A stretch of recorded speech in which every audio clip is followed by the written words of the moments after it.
देखो, start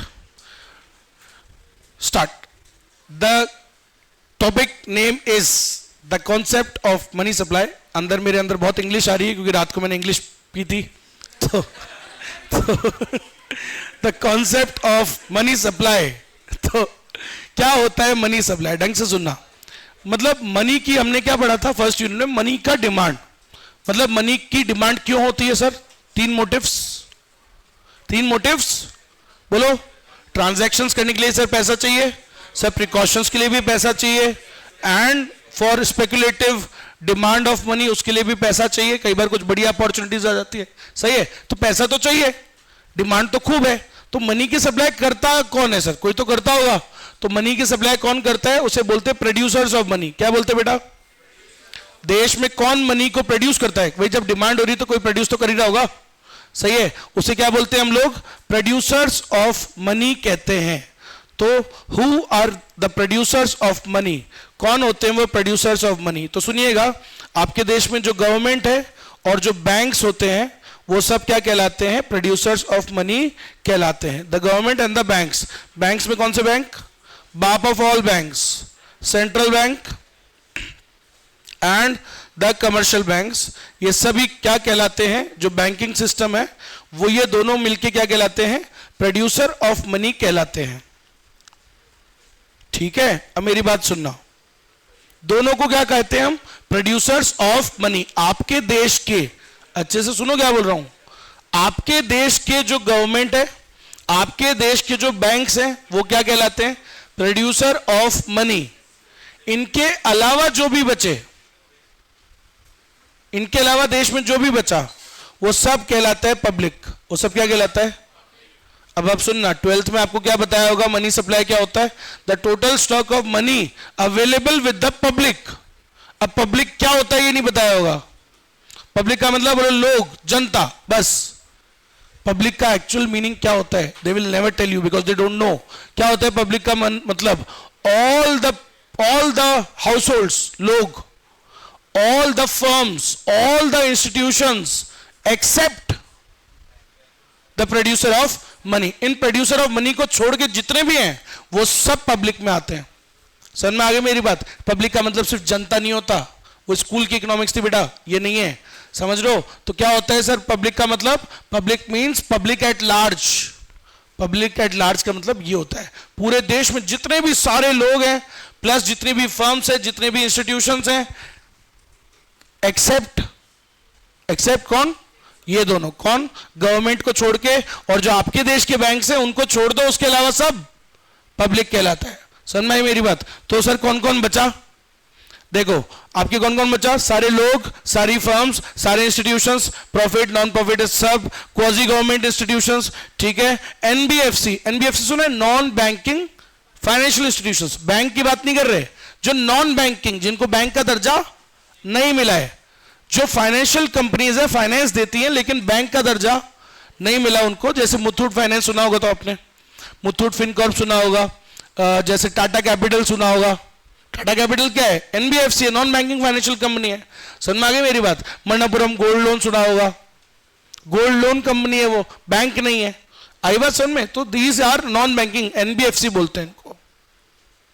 sir इसके अलावा मैंने आपको कहा था गवर्नमेंट के अंदर क्या होता है? दो प्रकार के डिपार्टमेंट्स होते हैं, याद करो। गवर्नमेंट की इनकम, नेशनल इनकम में बताई थी, टोटल डोमेस्टिक प्रोडक्शन में से गवर्नमेंट का हटा दोगे तो किसका बचेगा? प्राइवेट का। तो गवर्नमेंट का क्या हटाते थे? दो चीजें, the income from GAD, government administrative departments, वो डिपार्टमेंट जो गवर्नमेंट के डायरेक्टली कंट्रोल में आते हैं, और दूसरा क्या होता था? एनडीई, नाम क्या था? No savings of non departmental. तो सर नॉन डिपार्टमेंटल वाले भी इसी में ही आते हैं। देखो जीएडी को नहीं लिया क्योंकि वो तो गवर्नमेंट में आ गए, लेकिन कौन से ले रहे हैं? नॉन डिपार्टमेंट, जो गवर्नमेंट के डायरेक्ट कंट्रोल में नहीं आते। एलआईसी, एलआईसी गवर्नमेंट के डायरेक्ट कंट्रोल में नहीं आती है। समझ में आ गई मेरी बात? तो वो क्या है? नॉन डिपार्टमेंटल है। और सुनिएगा सर, फॉरेन सेंट्रल बैंक, हमारे देश का सेंट्रल बैंक की बात चल रही है क्या? नहीं, हमारे देश का सेंट्रल बैंक तो क्या हो गया हमारे देश में? प्रोड्यूसर ऑफ मनी है ना वो। तो फॉरेन सेंट्रल बैंक हमारे देश का प्रोड्यूसर ऑफ मनी नहीं है। जैसे फेडरल रिजर्व है यूएस का, तो यूएस का सेंट्रल बैंक का, अपने देश सेंट्रल बैंक का नाम क्या है? आरबीआई। ऐसे उनका सेंट्रल बैंक क्या है?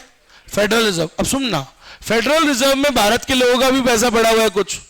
अब बेटा उस वो जो पड़ा हुआ है वो भी तो भारत के लोगों का है ना, तो इंडिया का भी उसमें कुछ ना कुछ होगा, थोड़ा बहुत अमाउंट, समझ गए? तो वो वाला पैसा भी हमारा ही होता है, पब्लिक मतलब वो भी हमारे पब्लिक में गिना जाता है। मैंने क्या कहा था? पब्लिक मींस ऑल एक्सेप्ट, उनके अलावा हटा के सब इसी में आते हैं, ठीक है? तो याद रखिएगा, foreign central banks, foreign government, ठीक है, उनके पास भी हो सकता है आपकी गवर्नमेंट ने कुछ पैसा दिया हो उनको, या आपने पैसा दिया हो। इंटरनेशनल मॉनेटरी फंड, नाम क्या है? इंटरनेशनल मॉनेटरी फंड, एक फंड बना हुआ है जहां पे कई देशों ने अपने अपने पैसे थोड़े थोड़े फंड वहां पे डाले हुए हैं, जिससे एक बड़ा फंड बन गया है और वो हेल्प करता है दूसरे देशों को। अब उसके अंदर भी तो भारत का भी तो योगदान है। So the Indian money in the international fund, वो भी तो इंडिया की पब्लिक का पैसा है ना सर, तो वो भी हमारा ही कहलाता है। तो सुनिएगा सर, पब्लिक का मतलब होता है ये सब लोग, और इससे भी ज्यादा कह सकता हूं, और भी लोग आ सकते हैं, इसमें सारे नाम नहीं आए। आप तो याद रखो सब आते हैं इसमें, एक्सेप्ट कौन नहीं आते, उनके अलावा सब आते हैं। प्रोड्यूसर ऑफ मनी कौन है? आपकी गवर्नमेंट का पैसा प्लस जो बैंक्स हैं उनका, वो उनके उसको हटा दो पैसे को, इसके अलावा सोचो देश में कितना ही पैसा है, वो सारा क्या है? उसको बोलते हैं मनी सप्लाई। तो what is money supply? The total stock of money available with the public is called money supply. Money supply क्या होती है? देश में कितनी मनी सप्लाई है? बोलो सर, पब्लिक के पास कितना पैसा अवेलेबल है, उसको जोड़ लो, क्या पता लग जाएगा आपको? मनी का सप्लाई पता लग जाएगा। तो मनी का सप्लाई क्या होता है? पब्लिक के पास कितना पैसा अवेलेबल है उसको बोलते हैं हम मनी सप्लाई, नॉर्मल लैंग्वेज में बोलते हैं। तो सुनिएगा सब लोग, क्या होता है मनी सप्लाई का डेफिनेशन याद रखो। तो मनी सप्लाई क्या होता है? It is the total quantity of money available with the public. Public का मतलब अभी बताया मैंने, समझ में मेरी बात? तो उनके पास कितना पैसा अवेलेबल है वो सब जोड़ लो सर, उसको बोलते हैं मनी सप्लाई, ठीक है? एक और बात सर, मनी सप्लाई एक ऐसी चीज है जिसको हम कभी भी मेजर कर सकते हैं। फॉर एग्जाम्पल, अब मान लो, बोले सर आपके पास कितना पैसा अभी पड़ा हुआ है, अभी you can measure it any point of time, ठीक है? मान लो मेरे पास कितना पैसा पड़ा हुआ है, अभी मेजर कर सकता हूं मैं, समझ रहे हो कि भाई मेरे पास बैंक में कितना पड़ा है, मेरे पास अभी कैश कितना है, घर में कितना कैश पड़ा है, वो सारा दोनों जोड़ लूंगा, बता दूंगा इतना मनी सप्लाई है मेरे पास। तो ऐसे देश की भी निकाल सकते हैं हम। तो मनी सप्लाई किसी भी एक पॉइंट पे भी मेजर कर सकते हैं, एक फिक्स पॉइंट पे, कि सर अभी कितनी है अभी बताओ, तो इट कैन बी मेजर्ड। तो याद रखिएगा, the quantity of money can be measured at any point of time, ठीक है? अब सुनिएगा सर, दो चीजें होती हैं, स्टॉक कॉन्सेप्ट और फ्लो कॉन्सेप्ट। जिसको हम एक पर्टिकुलर पॉइंट पे कभी भी मेजर कर सकते हैं उसको बोलते हैं स्टॉक कॉन्सेप्ट। आपके बैग में अभी कितने पेन पड़े हैं, वो क्या है? अभी मेजर करके बता सकते हो मेरे को? फिक्स रहेगी वो क्वांटिटी, बदल थोड़ी जाएगी, सही है, उतनी रहेगी। अच्छा, मैं अगर ये कहूं कि एक साल में तुमने कितने पेन यूज किए, अब इसको मेजर करने के लिए अभी बता सकते हो क्या कितने हैं? नहीं सर, इसके लिए तो क्या लगेगा? टाइम। तो ये क्या होता है? फ्लो कॉन्सेप्ट, आसान भाषा में बोले तो, ठीक? अगर आप अभी मैं आपकी फोटो खींचूं तो वो क्या है? फोटो तो मैं कभी भी खींच सकता हूं, वो क्या है? स्टॉक। लेकिन अगर एक वीडियो बनाऊं 1 घंटे का कि कितने बच्चे इस क्लास में आए और कितने बच्चे गए, तो वो क्या होगा सर? उसके लिए तो पूरा 1 घंटा you have to see sir, starting point होता है एक, एंडिंग पॉइंट होता है। तो जब हम कोई चीज को मेजर करते हैं एक टाइम ड्यूरेशन के लिए, पर डे, बोलो सर आप पर डे कितना खर्च कर देते हो, तो इसके लिए तो एक सुबह से लेके रात तक देखना, पर डे, सही है? पर डे, पर आवर, तो सर पूरा 1 घंटा देखना पड़ेगा आपको। अरे आया ना, बोलो सर पर आवर 1 घंटे में कितने पैसे खर्च कर देते हो, तो आप देखोगे ना एक टाइम ड्यूरेशन आ गया, जहां टाइम आ जाता है, जहां खिंच फोटो नहीं खींच सकती, वो क्या है? फ्लो कॉन्सेप्ट है। आगे बात समझ में? अरे बोले ऐसा नो, घर में कितने चावल पड़े हुए हैं अभी, स्टॉक कॉन्सेप्ट देख के बता देना, इतने पड़े हुए हैं, सही है? कितने चावल आपने एक हफ्ते में या एक महीने में कंज्यूम किए, वो क्या है? बस। अब आपको इतना सा बोलूंगा, the total stock of money देश में कितना पड़ा हुआ है, स्टॉक कॉन्सेप्ट अभी मेजर कर सकते हो, अभी के अभी खिचक पता लग जाएगा। लेकिन सर एक मंथ में कितना मनी सप्लाई आया, या एक साल में कितना आया, कितना इंक्रीज हुआ, कितना डिक्रीज हुआ, चेंज कितना आया, उसको क्या बोलते हैं? Flow concept. तो ये याद रख लेना, सिंपल सी बात, the total amount of money available, कितना अभी पर्टिकुलर पॉइंट पे अगर मेजर करेंगे अभी कितना पड़ा है, तो ये क्या कहलाता है? एक स्टॉक कॉन्सेप्ट कहलाता है। लेकिन अगर आपको ये बोले कि सर कितना उसमें इंक्रीज हुआ, कितना डिक्रीज हुआ, चेंज इन स्टॉक पर निकालते थे ना, ओपनिंग स्टॉक क्लोजिंग स्टॉक कितना बिका, तो ऐसे कितना चेंज आया सर, कितना आया कितना गया, कितना इंक्रीज हुआ डिक्रीज हुआ, ये सब क्या होता है सर? फ्लो कॉन्सेप्ट होता है। तो भूल मत जाना, हाईवे किंग का गाना। चलो, स्टॉक ऑफ मनी क्या होता है? स्टॉक ऑफ पैसा आता है वहां से मेरे पास, समझ रहे हो? जब भी मैं जाता हूँ मेरे से पैसे नहीं लेता है वो, क्योंकि मैं उसका एडवर्टीजमेंट करता हूँ, स्पॉन्सरशिप करता है वो मेरी। स्टॉक ऑफ मनी, आपको नहीं पता ये बात? मैं अगर भाई साहब रोड पे जा रहा हूँ, अगर मैं किसी ठेले पे रुक गया तो आप उस ठेले में भाई साहब भीड़ लग जाती है, अगर ये मोटा यहाँ रुका है तो कोई बात तो होगी, समझ रहे हो? मैं अगर गन्ने की दुकान पे रुक जाऊं, भाई साहब धमाधम लोग रुकने लग जाते हैं, बोले यार भीड़ लग जाती है, लोगों को लगता है मैं वो हूँ फूड ब्लॉगर टाइप्स। तो ऐसा है, अपना अपना प्रभाव पड़ता है, समझ लो। इसलिए कई दुकान वाले मेरे से उन्होंने सेटिंग कर रखी है, बोला आप तो आ जाएगा ना बस आपका 2 टाइम का फ्री चलो सामने देखो अब, बस पढ़ाई फालतू की बातें करते रहते हो तुम। स्टॉक ऑफ मनी क्या होता है बताओ? The total stock of money is, the total stock of money means the amount available with the public. Public कौन होती है? पब्लिक एट लार्ज, समझ लो। तो पब्लिक के पास कितना पैसा पड़ा हुआ है सर, उसका टोटल स्टॉक गिन लो, इसको क्या बोलते हैं? टोटल स्टॉक ऑफ मनी कहते हैं। जिसको वो खर्च कर सकते हैं, जो उन्होंने रखा हुआ है, स्टोर कर रखा है। जैसे मैंने कितना रखा हुआ है, कितना स्टोर कर रखा है, सारा जोड़ लूंगा, सारे पैसा सब पब्लिक का जोड़ लो, उसे क्या कहते हैं? Total stock of money. अब सुनना सर, लेकिन टोटल स्टॉक ऑफ मनी और जितना बताते हैं और एक्चुअली जितना है उसमें क्या होता है? काफी फर्क होता है। बताते हैं हमेशा कम, लेकिन एक्चुअली हमेशा क्या होता है? ज्यादा। अब आप सोचो, देश में सिर्फ किसका गिना जा रहा है? पब्लिक का। किसका नहीं गिना जा रहा? प्रोड्यूसर ऑफ मनी के पास भी तो पड़ा है। तो एक्चुअली हमेशा क्या होता है? Actual stock of money is always more than the stock of money जो बताया जाता है। बताया हमेशा क्या जाता है? कम। सोचो, तुम्हारे पापा से तुम्हारी मम्मी ने पूछा, नहीं तुम्हारी मम्मी से तुम्हारे पापा ने पूछा, बोला कितना पैसा पड़ा है अपने पास, समझ लो? तो मम्मी ने बोला 60,000। ठीक है, एक्चुअली लेकिन क्या पड़ा हुआ है? इधर उधर 4-5 जगह, सब जगह से पता लगे तो पड़ा हुआ है तो ज्यादा है। समझ में मेरी बात? लेकिन बताते कम है ना, क्योंकि सिर्फ पब्लिक का बता दे। क्लियर है सब कुछ? तो हमेशा जो मनी सप्लाई बताई जाती है वो कम बताई जाती है। The stock is less than the actual stock. Actual stock में तो प्रोड्यूसर ऑफ मनी का भी जोड़ दो तो एक्चुअली तो खूब पड़ा है ना, समझ लो। मान लो ये है प्रोड्यूसर ऑफ मनी, ये है और मैं हूं, ये वो है गवर्नमेंट, मैं हूं बैंक, बाकी तुम सब हो पब्लिक, सही है? तो सिर्फ तुम्हारा ही बताया जाता है, लेकिन एक्चुअली हमारा वाला भी तो जोड़ दो, क्या हो जाएगा फिर? वो एक्चुअल स्टॉक ऑफ मनी ज्यादा है। समझो, तुम्हारा वाला मिला के सिर्फ 1.5 लाख करोड़ है, हमारा वाला भी जोड़ देंगे, हमारा मान लो 2 लाख करोड़ और है हमारे पास, तो एक्चुअली स्टॉक कितना हुआ? 3.5 लाख करोड़। बात समझ में आ गई? बस इससे ज्यादा नहीं बताऊंगा, इतनी बातें इंपॉर्टेंट। तो याद रखिएगा, the actual stock of money is always more. Stock of money हमेशा क्या दिखाया जाता है? It is always less than the actual stock of money. Actual थोड़ा ज्यादा होता है ना सर। चलो समझ में आ गया सभी को? ये याद रखना बेटा सब लोग।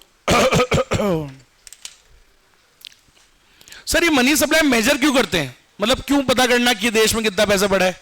अरे यार मेजर करोगे तभी तो पता लगेगा कम है या ज्यादा है, तभी तो कंट्रोल कर पाओगे। बात को समझो, मैं कभी अपने वजन को मेजर नहीं करता हूं। क्यों? मेजर करूंगा तो कंट्रोल करना पड़ेगा फिर, सही है? वो इतना हो गया, टेंशन हो जाती है, करता ही नहीं मैं ऐसे काम।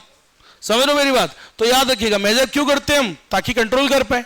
तो सर मनी सप्लाई को क्यों मेजर करते हैं? यही बात है। अगला क्या लिखा हुआ है? Significance of measuring money supply. Why do we measure it? क्या जरूरत है मेजर करने की? कंट्रोल करोगे तभी तो रेगुलेट करोगे ना, नहीं तो कम या ज्यादा हो गई तो दिक्कत हो जाती है। अगर मनी सप्लाई ज्यादा बढ़ जाए तो इन्फ्लेशन हो जाती है देश में, जरूरत से ज्यादा हो जाए तो इन्फ्लेशन, और जरूरत से कम हो जाए तो डिफ्लेशन। 2016 में डिमोनेटाइजेशन हो गया था, हुआ था या नहीं हुआ था? अचानक से मोदी जी ने बोला यार आज से ये नोट सारे बंद, तुम मेरे को दे दो अपने सारे नोट, फिर मैं तुमको नए वाले छाप के दूंगा। तुमने सारे पैसे मोदी जी को दे दिए। अब मोदी जी बोलते पहले देखो अभी मशीन चालू करिए, स्लो स्लो बनाएगी, 4-4 हजार ही दूंगा बस। समझ लो मेरी बात? तो क्या हो गया था? मनी सप्लाई डाउन हो गया था। समझ में आ गई इकोनॉमी में? तो उससे क्या आ गया था फिर? थोड़े टाइम के लिए कॉन्ट्रैक्शन और रिसेशन भी हुआ था हमारे देश के अंदर। फैक्ट है। तो याद रखिएगा, मनी सप्लाई अगर जरूरत से कम हो जाए तो डिफ्लेशन हो जाती है, जरूरत से ज्यादा हो जाए तो इन्फ्लेशन। तो क्या बताओ, क्या कम होनी चाहिए या ज्यादा? सर मतलब ठीक ठाक रहनी चाहिए, ठीक है? जितना जरूरत है स्टेबिलिटी के लिए, प्राइसेस को स्टेबल रखने के लिए उतनी होनी चाहिए। It should be consistent with the standards of price stability. क्या वर्ड यूज कर रहा हूं मैं सर? प्राइस स्टेबिलिटी के जो स्टैंडर्ड्स हैं उस अकॉर्डिंग होनी चाहिए, ना कम ना। तो तो सर ये कैसे पता लगेगा कितना है? जब तक मेजर नहीं करोगे, मेजर करोगे तभी तो पता लगेगा कि कम है या, तो अगर कम है तो government will take some steps to increase it, अगर ज्यादा हो जाए जरूरत से तो government will take some steps to decrease it. आया बात समझ में? तो ये जरूरी है ना बात समझना, क्लियर है? क्यों मेजर करते हैं? इसलिए करते हैं ताकि आपको समझ में आ सके दैट कि वो जो मनी सप्लाई है is it consistent with the price stability standards. अगर कंसिस्टेंट है तो ठीक है, लेकिन अगर कम या ज्यादा है तो उसके लिए क्या उठाने पड़ेंगे आपको ठीक करने के लिए कदम। तो इसलिए मेजर करते हैं, मेजर नहीं करेंगे तो कैसे पता लगेगा यार? सही है कि नहीं है? नेक्स्ट, पाकिस्तान मेजर नहीं करता तो गड़बड़ी चलती है उनके, तो समझ रहे हो? मतलब दे don't know all these things ना, बहुत ज्यादा। छोड़ो यार बात, मन करता है मैं ही बन जाऊं उसके प्रधानमंत्री। बहुत बढ़िया चीजें हैं पाकिस्तान में, रिसोर्सेज बहुत बढ़िया है वहां पे, बहुत ही बढ़िया। मतलब I have the ability to control it, मेरे पास चलो कभी जाएंगे कभी। हाँ भाई, तो कभी मौका लगे तो जाइएगा, रास्ता है चाइना के थ्रू जाइएगा। चाइना जाना पहले, चाइना से by road you can go to Pakistan easily, लेना परमिशन लेना पड़ता है लेकिन you can go.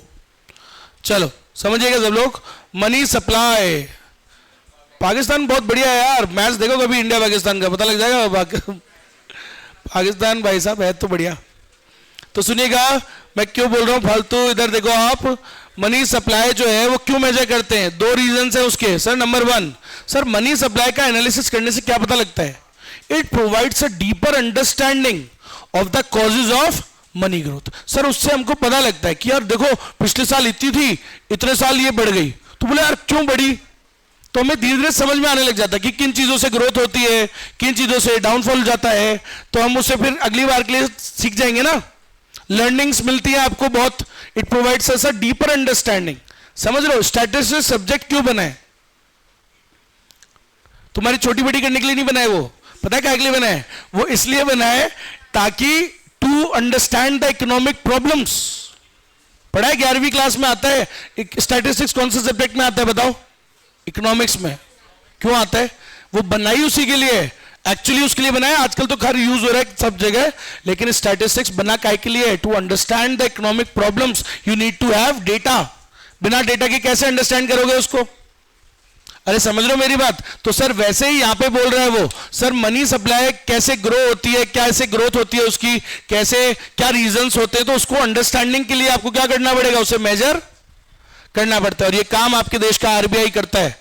RBI collects all the monetary type of data, जो मॉनेटरी वाला रिलेटेड डेटा होता है, मॉनेटरी टैक्सेशन डेटा, ये आरबीआई कलेक्ट करता है। वैसे देश में डेटा कौन कलेक्ट करता है? स्टैटिस्टिक्स में पढ़ा होगा मैडम ने, एनएसएसओ और CSO, national sample survey organisation और सेंट्रल स्टैटिस्टिकल ऑर्गेनाइजेशन।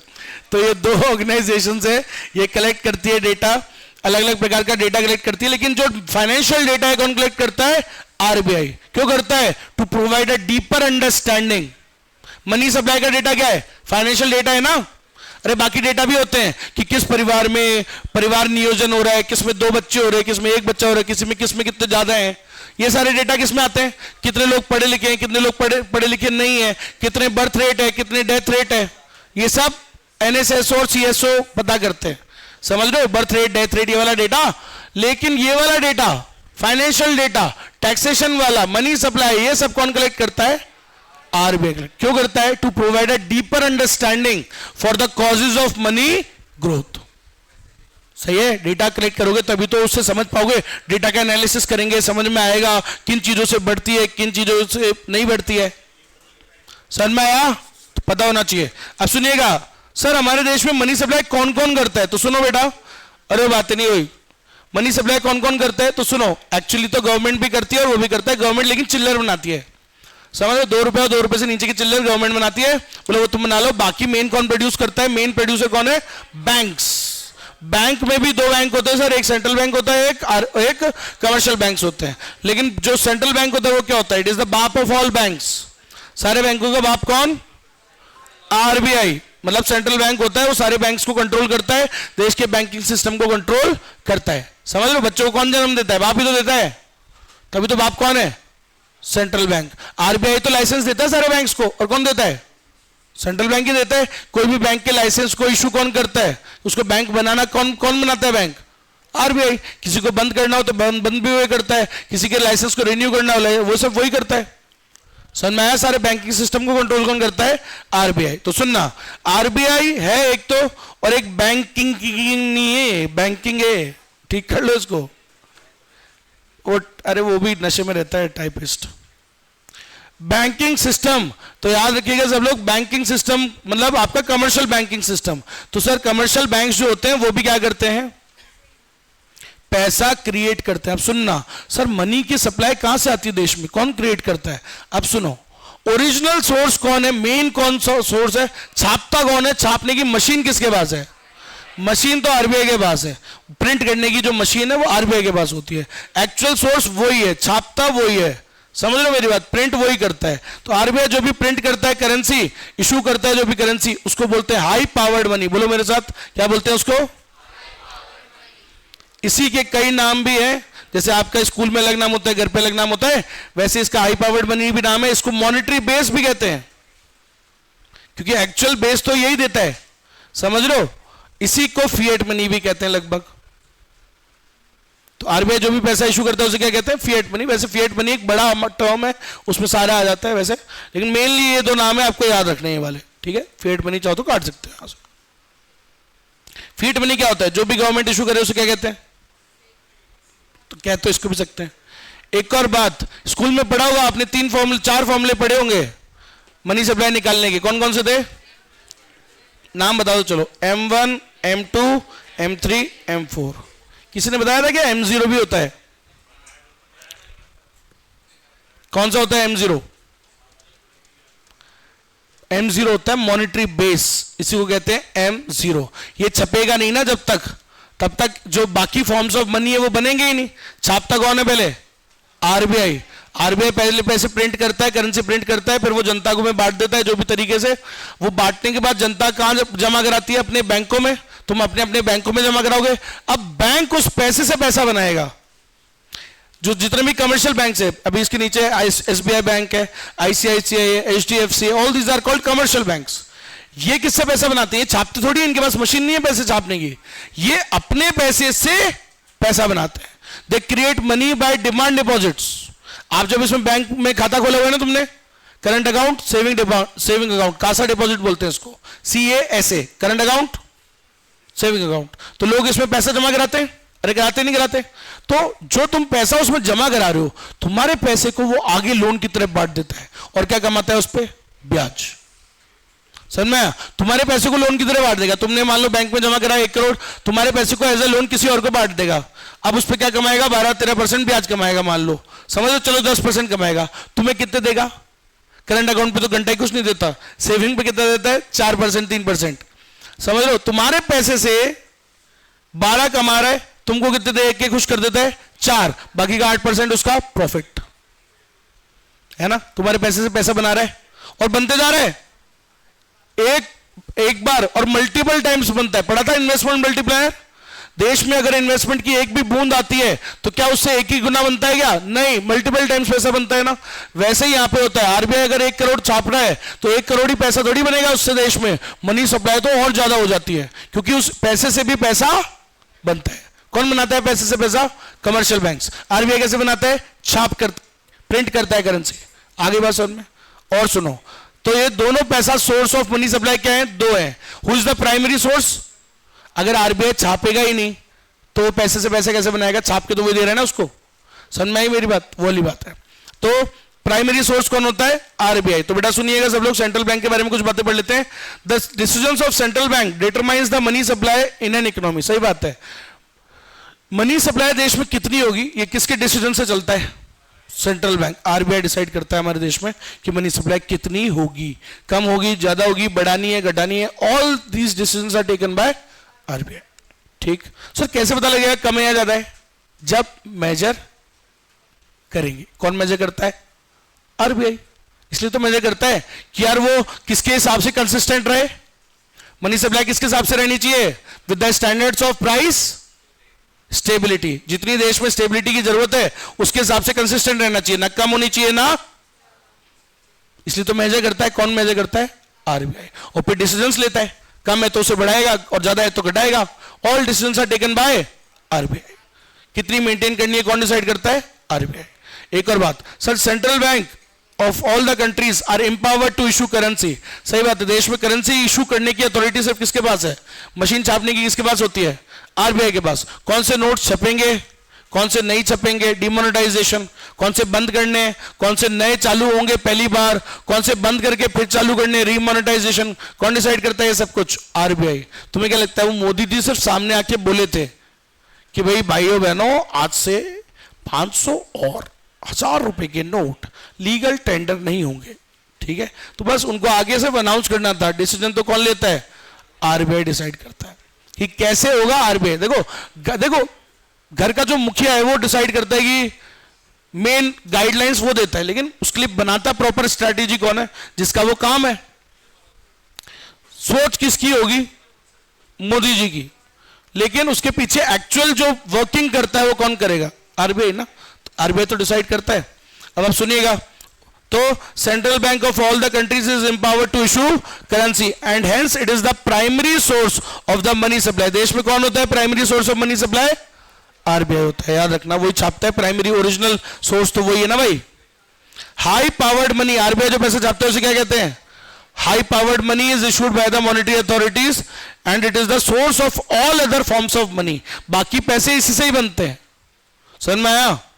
अब सुनना, देश में मनी सप्लाई, देखो next point, the currency issued by the central bank is called, बस तो जो भी वो इशू करता है वो जो इशू कर रहा है वो क्या कहलाता है? फिएट मनी कहलाता है, ठीक है? एंड एक और बात, जितने आरबीआई पैसे छापता है आपको पता होना चाहिए कि आरबीआई कितने पैसे मतलब आरबीआई जैसे मतलब आरबीआई कितने पैसे प्रिंट कर सकता है? आरबीआई कितने पैसे प्रिंट कर सकता है? तो याद रखिएगा। अच्छा एक और बात, आरबीआई जो करेंसी प्रिंट करता है, जो पैसे छापता है, वो उसकी क्या होती है? मैंने पहले भी बताया था आपको एक दिन, क्या होती है? It is the liability of the government, ठीक है? याद करो नोट पे क्या लिखा होता है? क्या लिखा होता है? उस दिन पढ़ के बताया था मैंने। आई मतलब गवर्नर बोल रहा है, आई प्रॉमिस टू पे the holder of this bearer को, होल्डर को मैं इतना प्रॉमिस करता हूं, 200 रुपए देने का वचन देता हूं। नीचे साइन होता है किसका? गवर्नर का। तो गवर्नर इज लायबल टू पे। आप पता है वो कागज लेके घूमते हो, वो तो सिर्फ कागज है, उस कागज की वैल्यू क्यों है? क्योंकि वो कागज क्या है? एक वचन है। किसका? आरबीआई के गवर्नर का। वो लायबिलिटी है आपकी, आपकी नहीं, सॉरी उसकी। आपकी तो क्या है? वो असेट, बताया था मैंने आपको। आपकी एक असेट, वो नोट फट भी जाए तो you can go to RBI and RBI can not refuse it. अब 2000 का नोट चलता नहीं है ना, लाके देना मेरे को, मैं चला के दिखाता हूं आपको। चला के मैं भी नहीं दिखा पाऊंगा, लेकिन मैं कन्वर्ट करके दिखा पाऊंगा। कैसे? आरबीआई के पास लेके जाऊंगा, बोले ये रह गया था नोट, कन्वर्ट देगा इसको। समझ में आ गई मेरी बात? जाना कन्वर्ट करा लेना। आरबीआई का ऑफिस है जयपुर में, आपके सुबोध कॉलेज के बगल में, ये रामबाग के ऊपर। समझ में आया? So even if you have 2000 रुपये का नोट कोई पहले का रह गया हो, ले जाना, जाके कन्वर्ट करा लेना, बिकॉज इट्स योर असेट। समझ में आ गई मेरी बात? उसकी क्या है? वो लायबिलिटी है। समझते हो? कॉन्ट्रैक्ट समझते हो? कॉन्ट्रैक्ट, कॉन्ट्रैक्ट में भाई जो उसकी लायबिलिटी है वो तो करेगा ना सर। तेज आ रही है आवाज, ये तेज कैसे हो गई अचानक से? हेलो, देखो तो आरबीआई जो होता है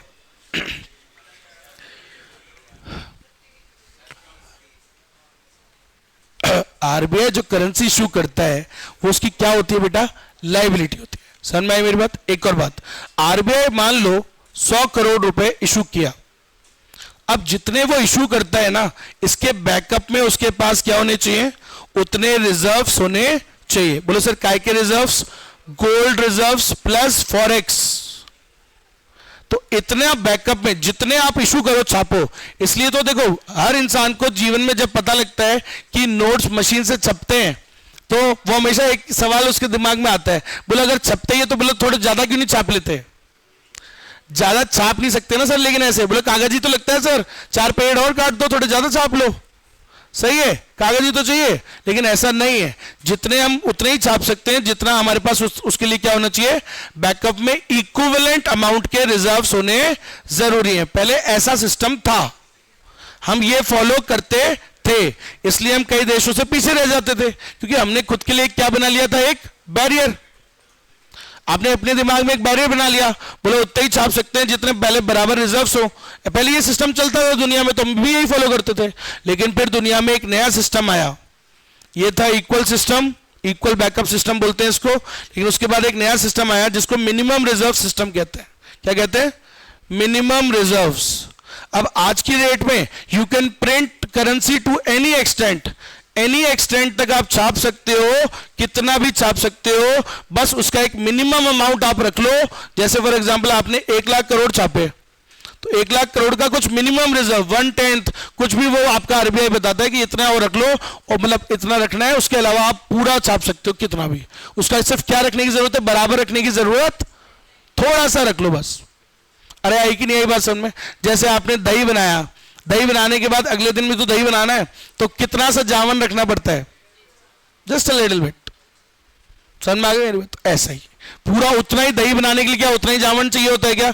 नहीं सर, दही बनाने के लिए यू नीड जस्ट थोड़ा सा। तो आप समझिएगा, वैसे ही थोड़ा सा रिजर्व रख के you can print currency to any extent. इसको बोलते हैं मिनिमम रिजर्व सिस्टम। तो मोस्ट ऑफ द कंट्रीज ये सिस्टम यूज करते हैं, और अब हमने भी धीरे धीरे ये वाला यूज करना स्टार्ट कर दिया है। समझ में आ गया? तो याद रखिएगा सब लोग, क्या? The currency issued by the central bank is the fiat money and it is backed by supporting reserves and its value is guaranteed by the government. उसकी वैल्यू कौन गारंटी करता है आपको? गवर्नमेंट गारंटी देता है, क्योंकि गवर्नमेंट की क्या है वो? लायबिलिटी। अब in most of the countries in practice actually क्या होता है? मोस्ट ऑफ द कंट्रीज बराबर रखने की जरूरत नहीं है, they have opted for minimum reserve system, जहां पे आप क्या कर सकते हो? Central bank can issue currency to any extent only by keeping a certain minimum amount of gold and forex reserves. 1/10 रख दो और बाकी का कितना भी इशू कर दो आप। समझ में आ गई मेरी बात? बराबर रखने की जरूरत नहीं है। समझ में आया? आगे बढ़ते सर। देश में करेंसी कौन इशू करता है? फिर से बता दो। इशू प्रिंट तो कौन करता है? आरबीआई। लेकिन मनी का सप्लाई कहां से आता है? दोनों तरह से आता है सर। कौन कौन? एक तो आरबीआई बनाता है वो, प्लस जो पैसे से पैसा कौन बनाता है? Commercial banks. तो सुनिएगा सब लोग, देश में जो मनी का सप्लाई है वो 2 जगह से आता है, एक आरबीआई से, ठीक है, और एक जो कमर्शियल बैंक्स बनाते हैं। आरबीआई जो पैसा बनाता है उसे क्या बोलते हैं? आरबीआई जो पैसा बनाते हैं उसे क्या बोलते हैं? High powered money. प्लस जो कमर्शियल बैंक्स पैसा बनाते हैं वो पैसे से पैसा बनाते हैं, तो उसे क्रेडिट मनी बोलते हैं। क्या बोलते हैं? तो एम मतलब money supply. Total money supply कितनी होगी देश के अंदर? देखो सर, कौन छापता है? सिर्फ एक तो हाई पावर्ड मनी होता है, सही है, और एक क्या होता है? क्रेडिट मनी होता है। बोलो कोई दिक्कत, कोई तकलीफ? अब सुनना, थोड़ा सा हिस्ट्री में चलते हैं सर। सर ये देश की मनी सप्लाई कैसे मेजर करते हैं? तो सुनना बेटा, एक हिस्ट्री पढ़ते हैं थोड़ी सी अपन लोग, आपको बताता हूं मैं हिस्ट्री। ये सब लिख लेना जाकर के, जो मैं लिखने वाला हूं सामने देखो। ये अभी फोटो ले लेना और इसको उसमें जाके जहां भी जगह मिल जाए नोट्स में ही कहीं ना कहीं साइड में जरूर से लिख लेना। क्या? हिस्ट्री। सुनो भाई, वैसे है नोट्स के अंदर भी मिलेगी आपको, नोट्स में है, ढूंढना पड़ेगा बस पेज कौन सा है। ये रहना थोड़ा सा यहां पर देखो सर। हेलो हेलो देश में मनी सप्लाई कैसे निकलती है, कैसे होती है मेजर? अब सुनना, देखो सबसे पहले तो आपके लिए पूरा मैं लिख देता हूं इधर, history of measurement of money supply. एक पेज पे लिख ले, लिख के या चिपका लेना। सुनो, सबसे पहले तो आपको पता होना चाहिए आरबीआई कब आया। आरबीआई एस्टैब्लिश कब हुआ देश में? 1 अप्रैल 1935 को। समझ में आया? उसको पावर्स कब मिली? आरबीआई एक्ट से। नॉर्मली एक्ट पहले आती है सर, नॉर्मली, लेकिन एक्सेप्शंस भी हैं इस बात के। आरबीआई एक्ट मतलब पावर्स कब मिली उसे? 1934 में। उसके बाद ऑर्गेनाइजेशन आती है, वो कब आया? 1935 में। अब सुनिएगा, तो देश में कौन monetary sources, monetary data collect करता है? आरबीआई तो करता है, तो आरबीआई ही मनी सप्लाई मेजर करता है। तो आरबीआई ने to measure the money supply, उसको मेजर करने के लिए एक सिस्टम दिया। तो 1937 से लेके 1967-68 तक कौन सा सिस्टम यूज करते थे? टिल। याद रखिएगा, इसको ऐसे भी बोल सकते हैं, टिल क्वेश्चन आ सकता है। 1967-68 देश में क्या यूज करते थे? एक फॉर्मूला दिया था उसने आरबीआई ने, जिसको नैरो मनी बोलते थे, नैरो मेजर बोलते थे, नैरो मेजर कहते थे, जिसको M1 बोलते हैं। क्या बोलते हैं? M1 का फॉर्मूला। M1 कैसे आता है? दो चीजें जोड़ के आता था बस, जिसको बोलते थे, इसमें करेंसी आ जाती थी लोगों के पास कितनी पड़ी हुई है, कितना पैसा आपके घर पे पड़ा हुआ है, आपके पास पड़ा हुआ है, प्लस आपका बैंक में कितना पड़ा हुआ है, CASA deposits, current account and, सही है। तो आपका पैसा जो आपके पास पड़ा हुआ है, currency plus currency with the public plus current account and saving account में कितना पैसा है जनता का, वो भी जोड़ लो। समझ में आया? तो ये करके एक M1 का फॉर्मूला था, इतना याद रखना है, ठीक है। हिस्ट्री पढ़ रहे हैं, सिर्फ निकालना नहीं सीख रहे। फिर उसके बाद क्या हुआ सर? ये तो 67-68 की बात थी। फिर आफ्टर द 1967 टू 68 से लेके 1977 तक आरबीआई ने एक नया सिस्टम इशू किया, जिसको AMR बोलते हैं। क्या बोलते हैं बेटा? AMR। AMR मतलब aggregate monetary resources, aggregate monetary resources. आया समझ में? पढ़ा था क्या इतना 12th में?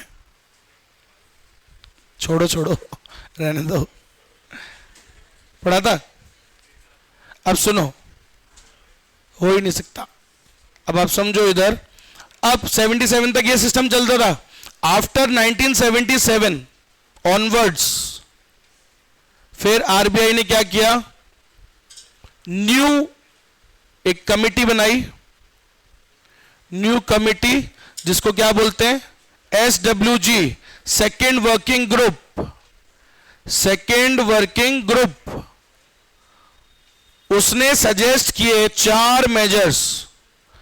दे सजेस्टेड, SWG लिख लेना, दे suggested 4 measures of money supply, जिसको आज की डेट में आप लोग जानते हो M1, M2, M3, M4। ये कब आए थे? 1977 में। किसने दिए थे? सेकेंड वर्किंग ग्रुप कमिटी ने ये दिए थे 4 मेजर्स, और आज की डेट में हम इसी को यूज करते हैं। और मैं आपको बता दूं, ऐसा नहीं है कि इसके बाद और नहीं आए, और भी आ गए। उसको बोलते हैं new monetary aggregates. New monetary aggregates भी हैं कुछ, जो होते हैं NM1, NM2, NM3, ठीक है।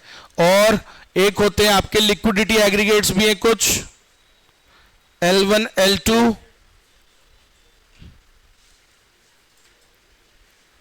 लेकिन ये आउट ऑफ कोर्स होते हैं। नॉर्मली इनको अभी भी हम यूज नहीं करते हैं। अभी भी यूज सिर्फ किसको कर रहे हैं? In the use, these measures are in the use. तो ये हम भी पढ़ेंगे कैसे करते हैं, क्या फॉर्मूला होता है इनका। ये चारों के फॉर्मूले होते हैं अपने अपने, तो वो सब निकाल के क्या आती है? आपकी मनी सप्लाई आती है, ठीक है। और न्यूमेरिकल आता है ICI में, आपको कई आइटम्स दे देगा, आपको बोलेगा M1 निकालो, आपको बोलेगा M2 निकालो, M3 निकालो, ये सब करके होता है। समझ में आई मेरी बात?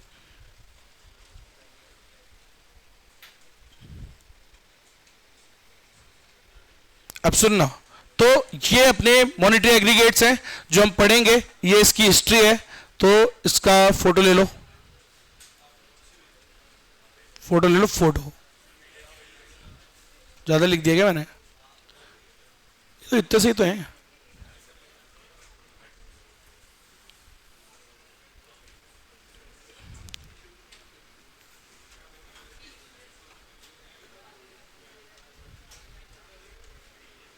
एक 1040।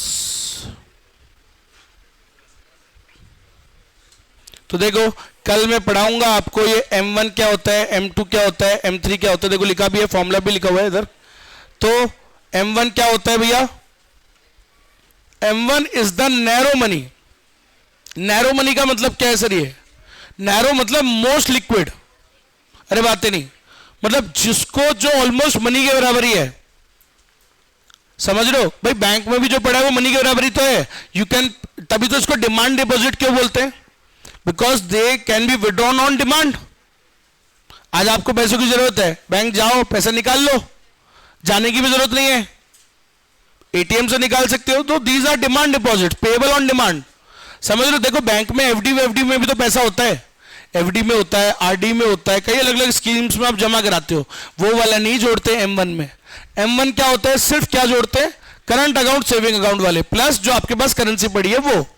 समझ में आई मेरी बात? तो याद रखिएगा M1 का एक फॉर्मूला होता है, जो उसको क्या बोलते हैं बेटा? हम उसको देखो करेंसी इसमें जोड़ते हैं, plus the net demand deposits of the banks, जिसमें कासा डिपॉजिट्स आ जाते हैं, करंट अकाउंट और सेविंग अकाउंट, एंड इसमें कुछ अदर डिपॉजिट्स ऑफ आरबीआई भी होते हैं। देखो आरबीआई के पास दो टाइप के डिपॉजिट्स होते हैं। एक कुछ गवर्नमेंट, देखो क्योंकि आरबीआई किसका बैंकर भी है? RBI is the banker to the government. अपना बैंक कौन? अपना बैंक कौन है? अपन बैंकिंग करने कहां जाते हैं? अपन तो कमर्शियल बैंक में जाते हैं ना। ये एक तो सरकार किसके थ्रू बैंकिंग करती है? आरबीआई के थ्रू। अच्छा, तो who is the banker to the government? RBI. अच्छा, इन बैंकों का भी बाप कौन है? तो बैंकों की बैंकिंग भी कौन करता है? Who is the banker to the government? RBI. Who is the banker to all the commercial banks? RBI. अब समझो, तो बैंक आरबीआई के पास तो इनका भी पैसा पड़ा हुआ है, गवर्नमेंट का। तो गवर्नमेंट का जो पैसा पड़ा है वो थोड़ी हमारा, वो थोड़ी जोड़ोगे आप सर, वो देश की करेंसी भी नहीं जोड़ेगा, वो तो गवर्नमेंट का है। उसके अलावा जो जनता वाला है वो तो जोड़ोगे ना। तो आरबीआई के पास जो डिपॉजिट्स होते हैं कुछ, उसमें कुछ जनता वाला भी होता है, कुछ गवर्नमेंट वाला भी होता है। तो जनता वाला जोड़ लेते हैं हम। तो याद रखिएगा, वैसे करेंसी में क्या आता है बोलो? M1 कैसे आता है? तीन चीजें याद रखना, बस तीन चीजें। CC plus CASA deposits, DD भी बोलते हैं इसको, demand deposits. CC plus DD, और डीडी को क्या बोलते हैं? कासा। और प्लस ओडी, ओडी मतलब अदर डिपॉजिट्स विद आरबीआई। तो शॉर्ट फॉर्म में फॉर्मूला याद रखना, ये तीनों चीजें दिख जाए, तीनों को जोड़ के अमाउंट निकाल देना, आंसर 1 नंबर मिल जाएगा आपको। समझ में आ गया मेरी बात? अब ये थोड़ा थोड़ा क्या होते रहते हैं सर, एक एक चीज इसमें ऐड होती रहेगी और दूसरे फॉर्मूले बनते रहते हैं। जैसे एक चीज होती है बेटा M2। M2 क्या होता है? M1 में जितनी भी चीजें थी उनमें एक आइटम और जोड़ दो। ये एक तरीके से रटने हैं फॉर्मूले बस। इसमें क्या जोड़ दो? Saving deposit of post office savings bank. Post office भी जानते हो, जब बैंक नहीं आए थे ना देश में, तो पोस्ट ऑफिस पहले से था। पोस्ट ऑफिस भी बैंकों की तरह काम करता है, पता है आपको? You can deposit your amount in post office, उस पर पैसा भी मिलता है, ब्याज भी आता है। फिर जैसा बैंक कॉपरेट करता है कई चीजें, ऐसा आपका पोस्ट ऑफिस भी काम करता था पहले, अभी भी करता है, मतलब वो आज भी है। तो पोस्ट ऑफिस में भी आप जाके अपनी सेविंग्स रख सकते हो। पोस्ट ऑफिस भी बहुत सारी स्कीम चलाता है, सुकन्या स्कीम, ये वो। बच्ची पैदा हुई अगर आपके, तो आप 21 साल तक आप थोड़े थोड़े पैसे जमा कराओ, 21 साल बाद अच्छा खासा अमाउंट मिलता है, तो आपको बड़ी हेल्प होगी। शादी वादी 21 साल का मतलब वो 21 साल की स्कीम है, समझ लो। मान लो अभी होता है सुकन्या स्कीम बोलते हैं उसको, समझ में आई मेरी बात? अरे है ना, तो बोलो। तो ऐसे पोस्ट ऑफिस है, उसके पास भी पैसे बड़े होते हैं। अब सुनो, M2 क्या है? M1 में एक आइटम जोड़ दो बस। अरे बात नहीं, ओए लाला तूने आदमी बदल दिया आज, कहाँ है तेरा दोस्त? कहाँ गया?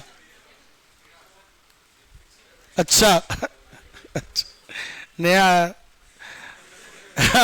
M2 कैसे आता है सर? M1 में सिर्फ एक आइटम जोड़ दो, पोस्ट ऑफिस की सेविंग डिपॉजिट्स बस। अरे गिवन होगा, बस फॉर्मूला लगा देना, समझ में आया? तो सेविंग SOPD बोल देता हूं मैं तो उसको, सेविंग्स ऑफ पोस्ट ऑफिस, ठीक है? सोपो, ठीक है? हाँ भाई, इधर इधर। फिर M3, अगर M3 निकालने को बोले तो सुनो, M3 को क्या बोलते हैं? ब्रॉड मनी बोलते हैं। क्या बोलते हैं? अब सुनो, M3 क्या होता है? देखो ब्रॉड का मतलब क्या है? इसमें आइटम बढ़ते जाएंगे ना, थोड़ी लिक्विडिटी कम होती जाएगी, इतना आप समझ लो। सबसे ज्यादा हाईएस्ट लिक्विडिटी क्या है? M1। जैसे जैसे बढ़ते जाएगा लिक्विडिटी कम होते जा रही है, समझ लो मेरी बात? तो M3 क्या है सर? Broad money. इसमें क्या आइटम जुड़ गया? Net time deposits of banking system, तो TD of banking system, TDP मान लो, टाइम डिपॉजिट्स ऑफ बैंक।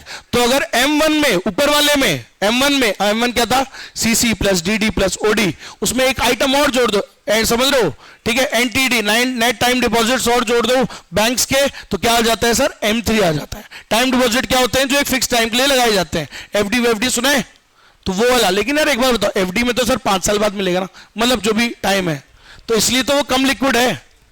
तो अब जैसे जैसे लिक्विडिटी कम होते जा रही है ना, समझ में आया, कासा डिपॉजिट क्या होते हैं, मोस्ट लिक्विड, कभी भी निकाल लो, ये क्या होते हैं, थोड़े कम लिक्विड होते हैं। अब देखो M4, ये तो सबसे कम लिक्विड है, लास्ट चीज है फिर कदम।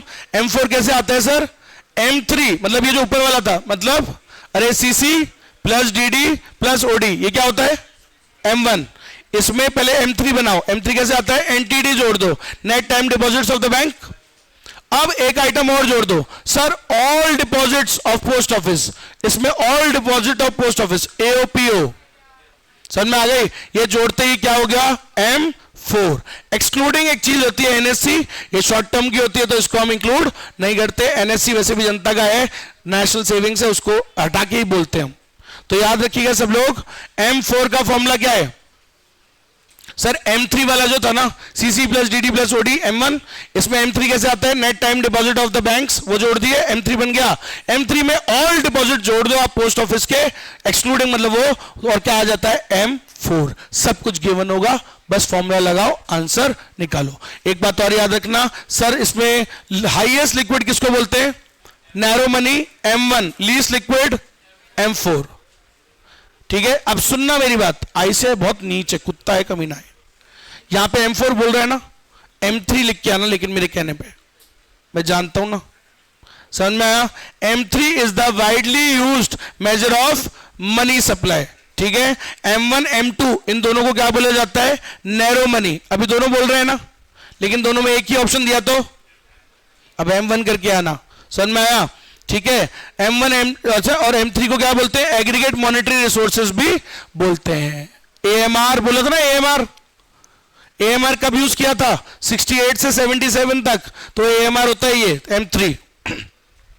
M1 M2 को क्या बोलते हैं, नैरो मनी ऑफ सप्लाई भी बोलते हैं, M3 M4 को क्या बोलते हैं, ब्रॉड मनी। लेकिन एक ही बोले तो M3 करके आना, मैं जानता हूं कुत्ता है वो, गलती करता है, समझ में आ गई मेरी बात। चलिए, तो बस इतना याद रख के करके आइएगा। M0 क्या होता है, जो वो छापता है वो होता है M0, समझ में आ गया। चलो, तो इसी के साथ कक्षा समाप्त। अगर अभिषेक सर एक्स्ट्रा